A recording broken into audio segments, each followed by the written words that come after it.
think many customers find that engagement piece at the moment is a little bit scary for the financial services industry. And if we can use technology to make that experience better, much more positive, and they might only dip their toe in the water but leave with a positive experience because they've accessed it in a medium that they chose rather than one that we forced upon them. So I think there's an opportunity there as well. Think about technology and think about what's the one thing that all advisors, including me, we dislike as statements of advice. 82-page documents that are not meaningful for the person that's sitting next to you. The person sitting next to you wants to know, are you going to be able to allow me to meet my dream in life? Am I going to get there? The 82-page compliance document is really difficult. What about if technology could change how we do that? Rather than a written document, is it something we put on a screen? Is it digitally given to them? Cutting out some of the compliance in it and bringing it down to a more palatable level. This is the thing that's always been my bugbear, is around statements of advice. That there should be other, and if technology should allow us to be able to deal with that in a different way with the client. So it's more engaging. Pictures. Think about a statement of advice that was full of pictures that we looked at on a screen and actually was meaningful to the client.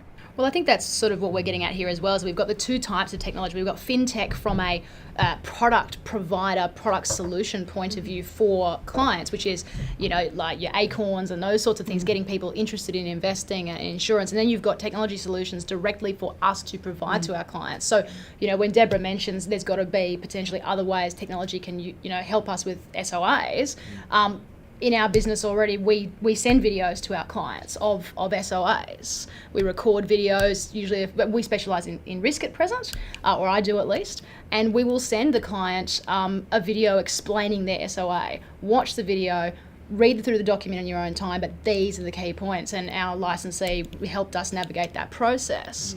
But it's been an incredibly powerful tool for us to help our clients understand what they're doing at the review process. Like, why did we take out this policy? Oh, just here, watch this video again, that'll refresh you.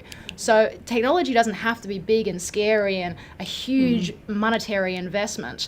I have a webcam with a microphone. That's how I record it, and it costs me next to nothing. So, and the return on investment is very high. Yeah, I'm similar situation. I've got a whiteboard in the meeting room and a tripod, iPhone in there.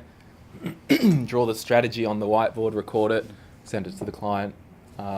It's just a really powerful way. We've just re-engineered our whole business over the last 2 years, and we've brought in a lot of digital capabilities into the business. And I've got to say, the client engagement has gone through the roof. And as you talk about videos, we do a lot of videos, and ours is just done with an iPhone, an iPod, a lapel mic, and we've got the lights to make sure the lighting's right. So at any time, we can go bang, let's do a video and pump it out. But it has changed the client engagement because we use everything connected with this.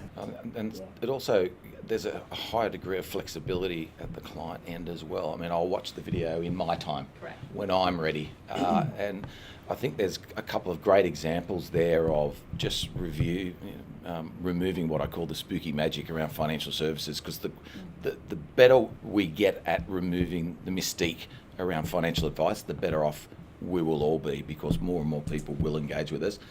But technology enables us to allow them to engage with us in their time, in their way, in a method that is convenient for them.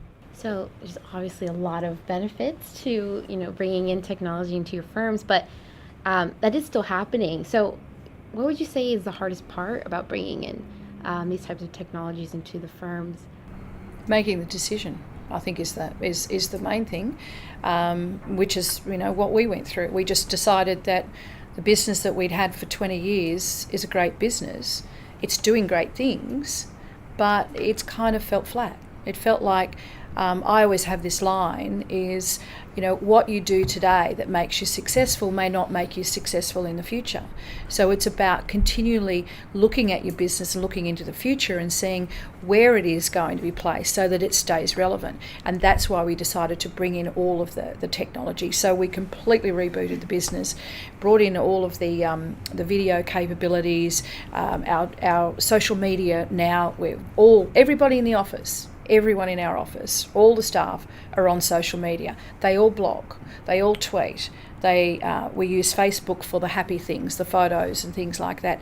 And that's why I say that the engagement has gone up, even with our older clients, because now all of a sudden we get emails from iPads. Older people have really embraced iPads. May not have been a computer, but the iPad, so they can sit in their lounge room and they can go, oh, that looks really good.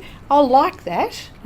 So as I said, the engagement has gone up. Even just dealing with a client prior to them coming in, sending them out a video and saying, this is what's going to happen when you come and see us. So I think the hardest decision is actually saying, I'm going to do it. If you're an advisor who's struggling to get your head around it, the first thing to do is find somebody that's already doing it, and maybe if you pick up one thing from each person and just start the journey. It's got to be part of the business as well. Like you can't just do it as something over here on the side. Once you start, you can't stop. Yeah, and it's got to be integrated and part of the solution, not just a bit on the side. And I think that's pretty scary as well if you've been a traditional advisor.